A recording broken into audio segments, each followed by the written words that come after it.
Hey Z fans, Stephen Browning here, just kind of recapping the year. I'm actually here on Logan Martin, and this is the last of the Southern Opens, but man, we've had a busy schedule this year. You know, we started off down at Sabine, Texas on the Sabine River. That was an event that you felt like, you know, there was times when I would fish 4 or 5 hours and really didn't even know if I was even around a bass. It's just that brackish water, and that's what happens when you get down in that type of situation. But, you know, I was able to squeak out of there with a check. You know, we roll on to there to Falcon Lake, probably one of the best fisheries in the country without a doubt. And, you know, Steve-O ended up with a big 0. And, you know, it was one of those deals. I was getting just enough bites out deep to kind of intrigue me to think that, you know, I had the potential of catching one of those 30, 40-pound stringers, and that's what, you know, that's what we do. I mean, you know, you have to put yourself in a position to try to win, and I thought that's where my best chances to win were.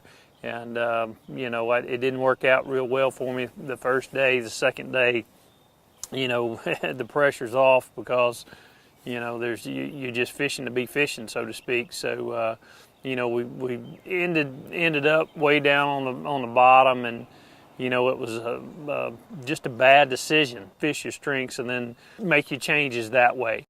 You know, we roll on to there to Bull Shoals, and Bull Shoals was kind of the event that I would definitely have to say kind of got the year going again.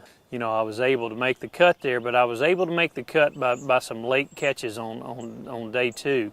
Rick Clunn once said, you know, those last couple of hours, there's probably more tournaments won and lost in the last 2 hours of a tournament than any other time, you know, in a tournament day.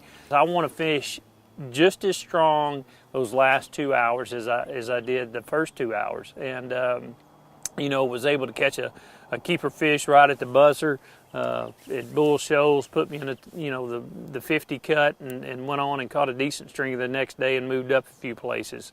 And you know, that just, you know, that last minute fish on day 2 at Bull Shoals just kind of put a little pep in my step, and you know, I carried that right on down to the Red River. It was one of those deals where actually I won a tiebreaker, and I actually beat out James Nigmeyer by having the heaviest catch of the 2 days of competition, the first 2 days of competition, and was able to squeak into the top 12.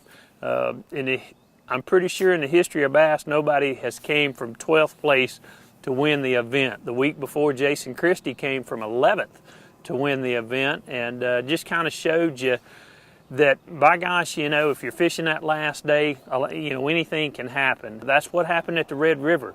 I, you know, was in 12th place, was like 5 pounds behind the leader going into the last day, but you know, that was an event that, you know, we saw a lot of guys struggle, you know, especially on day 2. Some of the leaders, you know, really had bad days, and that's just typical of a river situation.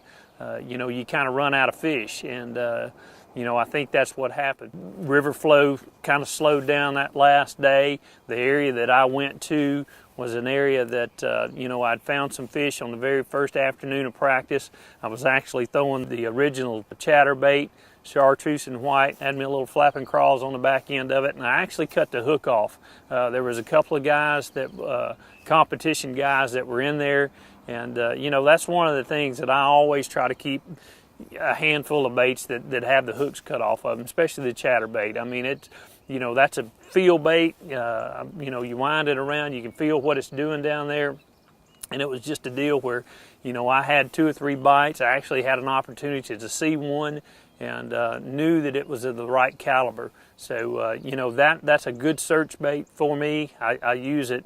I have 2 or 3 of them tied on, different patterns, you know, tied on at all times, especially during practice, because you can cover a lot of water with it. Well, and that was definitely the key for me winning that particular event. I think I gave West Point a little bit too much credit. You know, we were there a couple of years ago, and the lake produced some good stringers of fish. This year, I kind of fished for largemouth when I probably should have been fishing for spotted bass. And, you know, just tried to get out of there with a check and a decent finish. I appreciate all the support that you guys give me, and enjoyed meeting you guys and talking to you while while I'm at different venues. So if you see me out there, gas station, tournament site, wherever, look me up. I appreciate you. Stephen Browning, Z-Man Flash.